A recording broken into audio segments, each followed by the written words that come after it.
안녕하세요. 투자 전 세금 체크 김정래 세무사입니다. 오늘은 그 12번째 시간으로 미술품 투자 시 발생하는 세금 관계에 대해서 한번 살펴보도록 하겠습니다. 우리가 그 예전부터 좀 고액 자산가들이 그 세금이나 어떤 자금을 좀 숨기는 목적으로 미술품 투자를 많이 활용해 왔었죠. 그래서 과연 미술품 투자하는 경우에 어떤 게 유리해서 우리가 미술품을 투자를 많이 활용하고 있는지, 앞으로 세제 변화에 따라서 미술품 투자에서 발생하는 세금이 어떤 게 있는지, 어떻게 하면 미술품 투자를 좀 활용을 해서 세금 부담을 좀 줄일 수 있는지에 대해서 한번 간단히 살펴보도록 하겠습니다. 우선 2013년도 이전에는 우리가 미술품 투자 양도 차익에 대해서 아예 과세가 되지 않았죠. 미술품이 서화나 골동품 이런 거에 대해서 2013년 이전에는 매매 차익이 아무리 많이 발생한다고 해도 비과세가 적용이 됐습니다. 그래서 이 굉장히 활용도가 높았어요. 우리가 저가의 미술품을, 그러니까 가치가 높아 보이는, 지금은 가치가 높지 않지만 앞으로 가치 상승이 기대되는 저가의 서화나 골동품을 사서 좀 보관해 놨다가 그 시가가 높아지는 시점에서 판매를 하면 세부담이 전혀 없는 투자 수익을 얻을 수 있는 굉장히 큰 장점이 있는 투자처였습니다. 미술품 자체가. 또 이제 여러 가지 살펴볼 수 있는 다른 투자 자산에 비해서 취득 단계, 보유 단계, 뭐 양도, 2013년 이전에는 양도 단계의 모든 경우에 세금이 없었어요. 취득세도 없고 보유세도 없고, 뭐 그냥 사서 창고에 묵혀놨다가 잘 보관만, 물론 손상만 안 되게 잘 이제 습기나 이런 거 관리를 해서 잘 보관만 해두고 가격이 오르기만 기다렸다가 이제 팔면, 팔 사람이 있어서 팔게 되면 그 차익은 그냥 주머니로 들어오는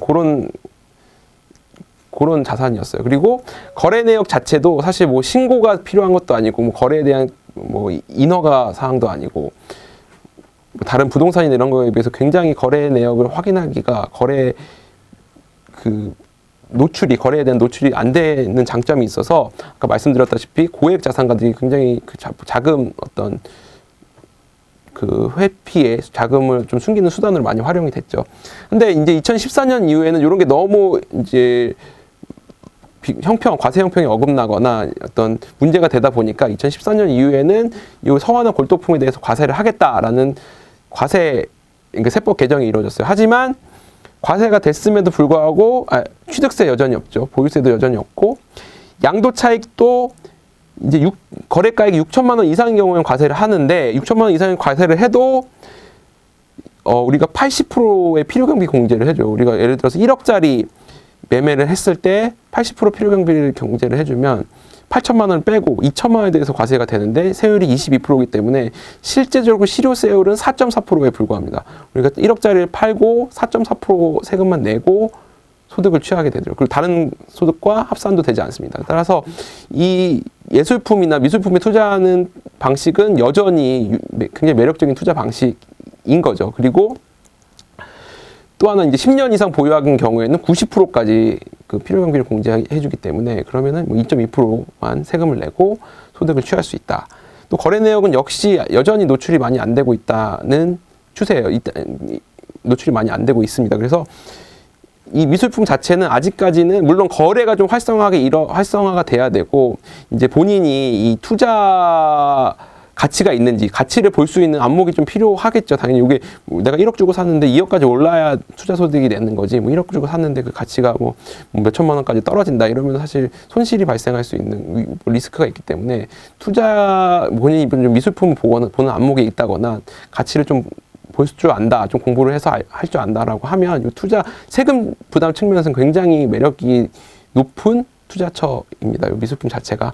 한번 정리를 해보면, 또 하나 아셔야 될 게, 이 과세 자체도 국내에 작고한 작가의 하나입니다. 그러니까 무슨 얘기냐면, 우리가 국외의 작가라거나 또는 국내 작가여도 현존하는, 지금 살아있는 작가의 작품을 팔아서 매매 차익이 발생한 경우에는 세금 부담이 없습니다. 그래서 이것도 굉장히 제한적으로 과세를 하고 있다고 보시면 돼요. 이게 왜 그런지 모르겠지만 어쨌든 지금 전면적으로 과세를 하지 않고 제 생각에는 뭐 예술품 거래를 좀 활성화하기 위해서 뭐 이제 미술계나 이런 곳, 미술 쪽이나 이쪽에 어떤 영향으로 이렇게 이제 세금 자체를 많이 과세를 하고 있지 않는 걸로 보입니다. 그래서 아직까지는 이 미술품에 대한 투자가 굉장히 매력적인 투자로 보인다.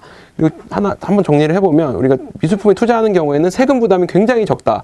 취득세, 보유세 없고 심지어는 우리가 미술품을 수입하는 경우에 관세도 부과가 되지 않습니다. 그래서 해외 작품에 투자하는 경우에 관세가 부과되지 않기 때문에 세금 부담이 굉장히 낮다. 그리고 양도소득에 대해서도 아직까지 물론 과세가 되고 있긴 하지만 저율로 분리과세라고 하면 아무리 소득이 많이 발생을 해도 다른 소득과 합산되지 않기 때문에 고율의 소득세를 부과할 필요가 없다, 부담할 필요가 없다. 또한 국내 생존 작가의 작품의 경우에는 양도소득세에 대해서 과세하지 않는다라는 점 참고하시기 바라고. 또 하나 아셔야 될 게 우리가 항상 미술품이나 예술품에 대한 얘기가 나올 때는 요 양도 차익에 대한 소득세 과세 문제가 발생을 하고 또 하나는 우리가 법인이 미술품에 투자를 했을 때 그 미술품 자체가 법인의 경비로 인정될 수 있느냐에 대한 문제가 발생을 하는데 왜냐면 고액의 미술품을 사는 경우에는 경비 처리에 대한 그 효과도 굉장히 크고 그 경비 처리가 많이 됨에 따라서 법인세도 많이 줄어드는 효과가 있기 때문에 경비 처리 문제가 있었는데 경비 처리도 예전에는 요게 작년까지만 해도 법인에 대한 세금 부담이 경비 인정되는 금액이 낮았었는데, 그러니까 경비 인정되는 금액이 1,000만 원, 이게 1,000만 원이 아니고 1,000만 원까지 해줬었는데 예전 다시 좀 세법 개정이 이루어져서 제가 한번 확인해 보겠습니다. 이거는 미술품 500만 기존의 경비 처리 한도가 500만 원에서 1,000만 원까지로 확대가 됐어요. 오히려 더 경비 처리를 많이 인정을 해주고 있죠. 그래서 이 미술품에 투자는 법인으로 하는 경우에도 좀 유리한, 법인세 절감 효과에도 굉장히 유리하다. 그래서 아직까지 이 미술품 투자 자체는 세금을 고려해도 여전히 매력적인 투자다라는 점 한번 알아두시고, 미술품 투자 혹시 관심이 있으신 분들은 뭐 세금 효과까지 감안해서 투자를 고려해 보시는 것도 좋을 것 같습니다. 네, 오늘 여기까지 하겠습니다. 감사합니다.